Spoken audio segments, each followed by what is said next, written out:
My father showed up uninvited, 3 sharp knocks.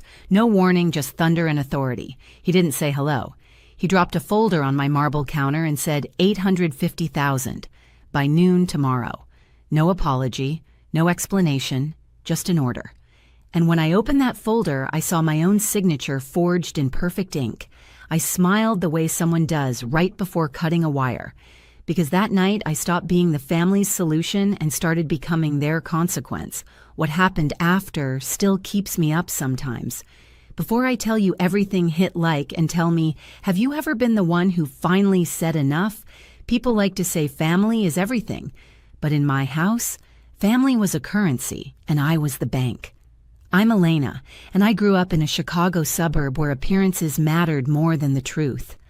My father, Victor Ward, built his business on control. Every dinner was a board meeting. Every favor came with interest. My younger sister, Melissa, learned early how to play his game, all soft eyes, trembling lips, and perfect timing. Whenever she cried, he'd stop the world to comfort her. Whenever I succeeded, he'd warn me not to show off. Our mother tried to balance him out, but after she passed, the house shifted. Silence became the rule, and obedience became love. I was 20 then, already paying tuition with scholarships, while Melissa got a new car to stay motivated. Dad said I was the strong one. What he meant was you can handle being used. Fast forward 10 years. I had my own consulting firm downtown Glass Walls City View, and a reputation built from 16-hour days and 0 shortcuts. Success didn't make me feel proud. It made me useful again. My father would brag to anyone who listened that his daughter managed portfolios for CEOs, but when we spoke, it was never to ask how I was only, "Can you take care of this for me?" I told myself it was okay. It was family. And family always comes first, right? Then came the night that cracked everything open. It was early winter, one of those Chicago nights when the wind cuts straight through your coat. I was finishing a report when 3 knocks hit my door hard, deliberate like a verdict. I opened it, and there he was, Victor Ward. Gray hair, slicked back suit, immaculate, holding a folder so thick it bent in his hand. He didn't ask to come in. He just walked past me, the smell of expensive cologne following like smoke. Melissa's husband made some mistakes, he said, pacing my kitchen. "They owe $850,000. You'll handle it." I thought I misheard. "Excuse me." He didn't repeat it. He just opened the folder pages of numbers, loan documents, receipts, and then at the bottom, my name, my signature. Except it wasn't mine. For a moment, the room tilted. I stared at that neat black ink and realized he'd forged it. My own father had used my name, my credit, my reputation to guarantee Melissa's debts. He kept talking, explaining, justifying, until the words turned to noise. I remember his tone more than his sentences, that old authority that didn't need my consent. "Family doesn't turn its back when things get hard," he said finally, and I smiled, a small, quiet smile that made him step back without realizing why, because for the first time I wasn't afraid to lose them. That night, while the city hummed below my window, I poured myself a drink, stared at the folder and whispered, "All right, Dad, you want control. Let's see what happens when I take it back." The next morning, my phone lit up before sunrise. Melissa, then Dad, then both. I didn't answer. I just watched the names flash and fade until the screen went black again. When I finally called back, Melissa's voice trembled like a rehearsed song. "Please, Lena, don't be mad. Derek just made a bad investment. We'll pay you back. We'll pay you back." The same words she'd said when I covered her tuition, when I bought her first house, when she maxed out their joint credit card by accident. "Melissa," I said quietly. "Dad forged my name." She went silent for a beat. Then she whispered, "He did it for us. You know how he gets." That sentence stuck to my skin like oil. You know how he gets. As if manipulation were a personality trait, not a choice. By afternoon, Dad showed up again, this time at my office. The receptionist looked terrified as he marched in. Coat unbuttoned, tie, loosened, pretending he owned the place. 850 by noon, he said, like we were in a boardroom. Those people aren't patient. I looked around at my staff, pretending not to listen. My face burned. "You don't get to threaten me here," I said. He smirked. "You've got the money, Elena. Don't make me remind you who raised you." That was the moment something shifted. The humiliation, the control, the lifelong conditioning, all of it condensed into one sharp, steady breath. I wasn't angry yet. Anger comes later. I was awake. After he left, I sat alone in my office. Lights dimmed the city outside, wrapped in fog. I thought about every time I'd saved them, every check I'd written, every thank you that really meant you owe us more. And suddenly, the guilt I'd carried for years cracked open. Beneath it was something colder clarity. That night, I drove to my mother's old house, the one Dad kept locked but never sold. The key still worked. Dust floated in the flashlight beam as I walked through rooms that once smelled like cinnamon and Sunday dinners. On her desk sat a small wooden box. Inside were her journals, her handwriting neat and certain. Kindness without boundaries becomes servitude. I closed the lid and smiled. By the time I stepped back into the cold, the plan had already started forming, precise, deliberate, inevitable. The next 48 hours moved like a storm that only I could hear. Outwardly, I was calm, answering emails, drinking coffee, showing up at meetings. Inside, every word my father had ever used as a weapon replayed in perfect clarity. Family comes first. Don't embarrass us. You're the strong one. It all sounded like a single command obey. Not this time. That night, I called Claire Nguyen, my attorney, and the one person who knew what my silence really meant. "I need to lock everything down," I told her. She didn't ask why. She just said, "Quiet or public quiet," I replied. "For now." Within an hour, the firewall went up. Every trust account and property Dad had linked to my name was frozen. I revoked his signatory rights from the family foundation he'd attached to my Social Security number for convenience. The word tasted bitter now. While the documents processed, I started building my own. I scanned receipts, tuition, wedding costs, mortgage payments, transfers labeled temporary help, each one proof that I'd been financing their comfort for years. I didn't realize until then how thick the pile would be. Claire called again near midnight. "You're sure about this? Once it's done, there's no going back." "I'm already gone," I said. The next morning, I packed a plain cardboard box. Inside, copies of every wire transfer, property, deed, and loan note. On top, a printed message. "You taught me control, Dad, but control without honesty is manipulation. This isn't revenge, it's accountability." When I sealed the box, the sound of tape cutting through air felt like punctuation at the end of a long sentence. At dawn, I left it on the foyer table, right beneath the portrait of him shaking hands with a governor, the same smile he used when cornering people. I stood there for a full minute staring at the photo, remembering how proud he'd looked when Melissa married Derek, how he'd called her my delicate one, and me, my insurance. By the time sunlight touched the skyline, my bags were packed. Passport, laptop, one photo of Mom and me at the lake. I booked a one-way flight east. No goodbyes, no explanations. When I closed the apartment door behind me, the silence felt different. Alive, charged like freedom, waiting for confirmation.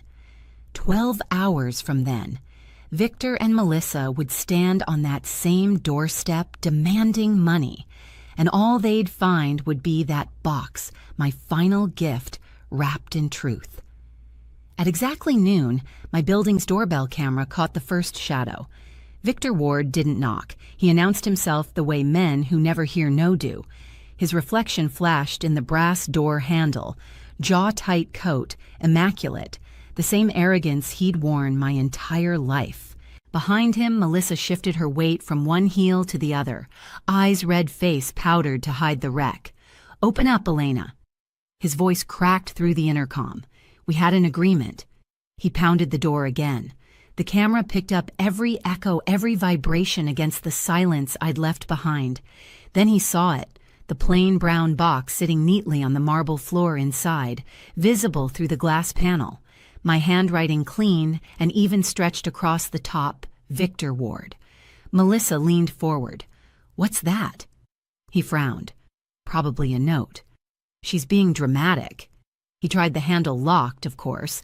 Then, like control itself demanded submission, he pulled a small metal tool from his pocket. My father had always believed every door would open for him eventually. When he stepped inside, the camera blinked red. He set the folder he'd brought his copy of the debt on the counter beside the box. Then he tore the tape open. Papers spilled out like confession. Wire transfers, signed checks, copies of every payment I'd ever made on their behalf.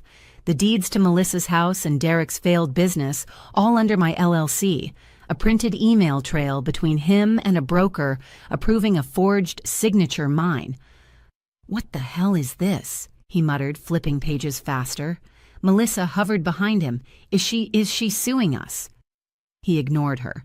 His fingers trembled. The man who built empires on intimidation was finally holding proof of his own collapse. Then he found the USB drive. Small, silver, marked with a single word, "Listen."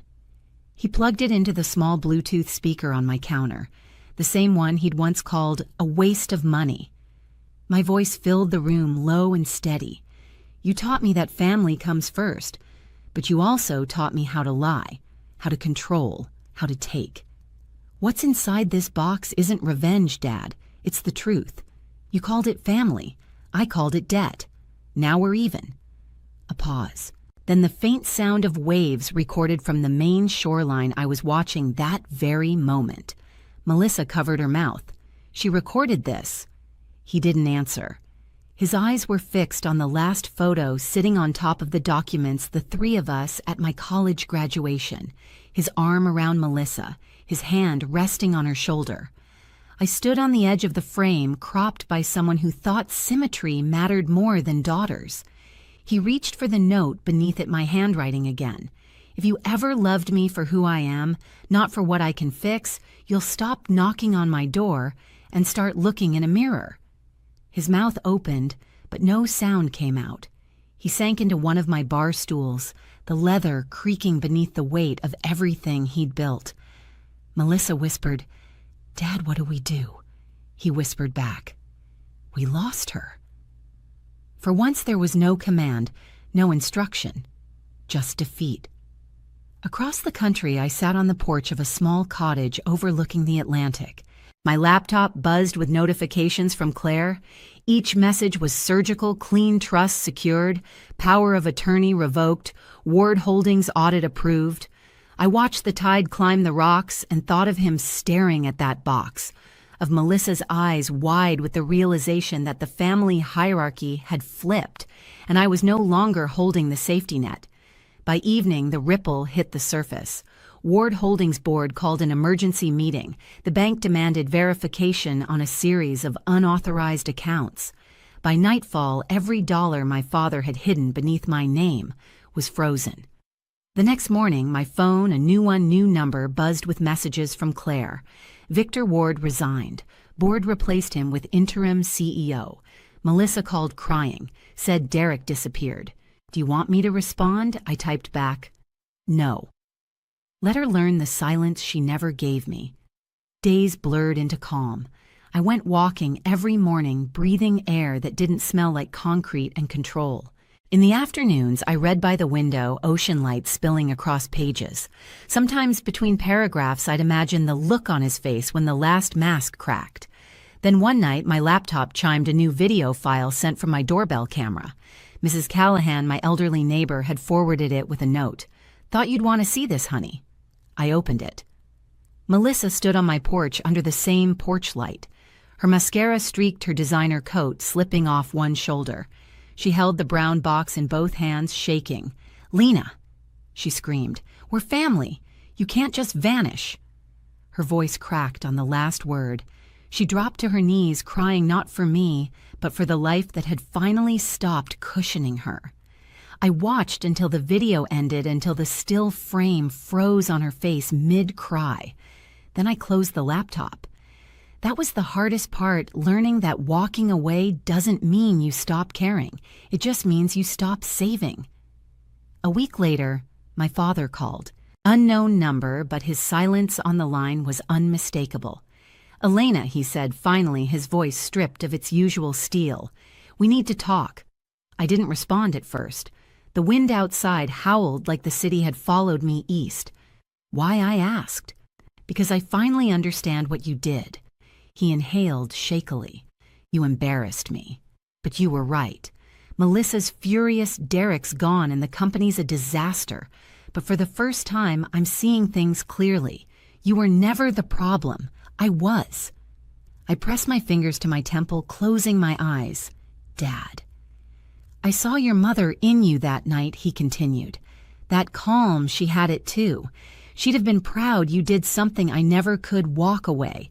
For the first time in my life, I heard regret without performance. Not guilt used as leverage, real, raw regret. What happens now, I asked. I don't know, he admitted. Maybe we start by being honest. He let out a weak laugh. Maybe one day I'll visit. No folders, no demands. Bring coffee, I said softly. Not debt. His laugh deepened, sad but human. Deal. When the call ended, I sat there, phone still warm in my hand, the ocean murmuring beyond the window. For years, I'd thought power came from control. Turns out, it comes from release. At that moment, somewhere across the continent, I knew he'd seen the empty space where my box once sat, and finally understood that it wasn't revenge I'd left behind. It was truth. 3 months later, I had almost forgotten what constant tension felt like. Maine had a rhythm that demanded you slow down, gulls, screaming over the dock, the smell of salt and coffee drifting through every window. I rented a small place near the water and started teaching a weekly workshop at the Community Center Financial Boundaries for Women. 10 seats, always full.